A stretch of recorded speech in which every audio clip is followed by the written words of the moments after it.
Hey YouTube, this is Keisha and I'm coming at you with another cooking video. This video is going to be for baked ziti. Yum, yum, yum.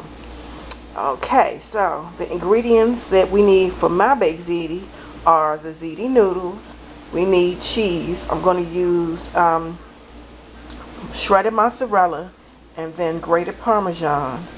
We're also going to use an onion and garlic to season the meat, which is right there.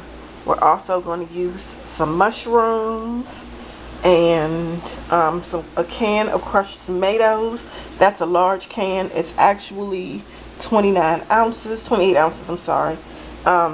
Also, to season up everything, we're going to use some seasoned salt, some onion powder, some garlic powder, some Italian seasoning, or instead of the Italian seasoning, you can use the spices that are in here. This one includes thyme and oregano.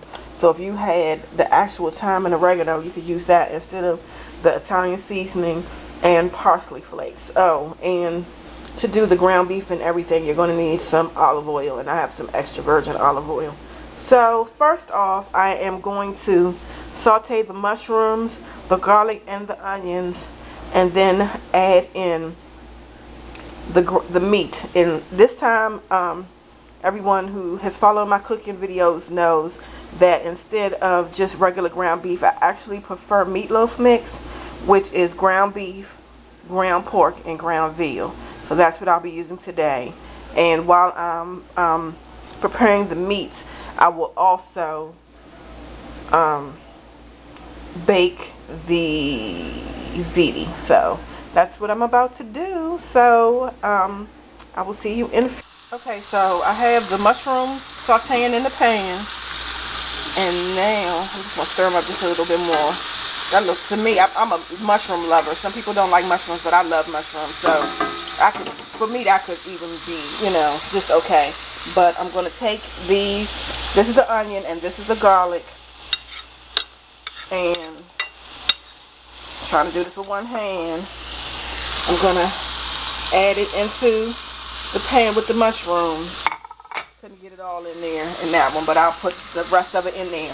And then this is the water that's boiling. I put some salt in the water, and once it comes to a boil, then I will put the ziti in there.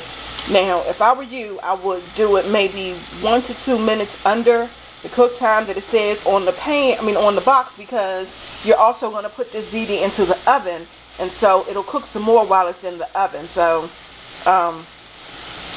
I will be back shortly once everything is together. Well, no, I'll come back once I've gotten the meat into the pan and show you what everything looks like, and then I can start assembling everything. Alright, be right back. Okay, so I added my meatloaf mix into the pan, and now I'm going to add, I add some seasoned salt, and I'm not really sure how much I add. I would say maybe a tablespoon. I also add in, and I'm kind of really heavy with the garlic and the onion powder, only because I really love for my food to be well seasoned. So I guess it just depends on how well you want to season your food, if you like a little seasoning or a lot of seasoning. But especially with stuff like garlic salt, and with garlic powder, not the salt, because that'll add more sodium, but the garlic powder and the onion powder, I like to add a liberal amount of it in there. And then I just keep going over and stirring and trying to make sure all of it gets to be where there's no more pink in the middle. Also, I put my ziti in already, so I'm letting that boil, and then when that is done and ready, then I'll start assembling. Well, no, there's a few more steps before I start assembling, so I'll be back in a few. Okay, so the meat sauce is done and the pasta is done. I put a cup of the sauce into the pasta, and the rest of the sauce I put into the meat. I also flavored the meat with a cup of chicken broth. I'm not sure if I mentioned that before or not. And so now what I'm doing is taking the noodles, put them on the bottom, then putting some sauce over top, some cheese, and then another layer of noodles, another layer of meat sauce and the rest of the cheese, and then I'm going to pop it into the oven. So yep, I will be back shortly after all that's done to show you how everything turned out. The oven should be set at 350, and I want to say this goes in for 40 to 45 minutes, but you'll know depending on how your cheese looks and everything else, because everything is basically cooked, so you're just really melting the cheese and letting all the flavor seep through everything. So I will be back shortly to show you the finished product. Okay, YouTube, so this is the finished product. What I did is, like I said, you have to bake it about 40 minutes. The first 20 minutes you bake it with the top on, and then with no cheese on it. You do it with the cheese in the middle, but not the last layer of cheese on top. So I baked it for 20 minutes at 350, covered.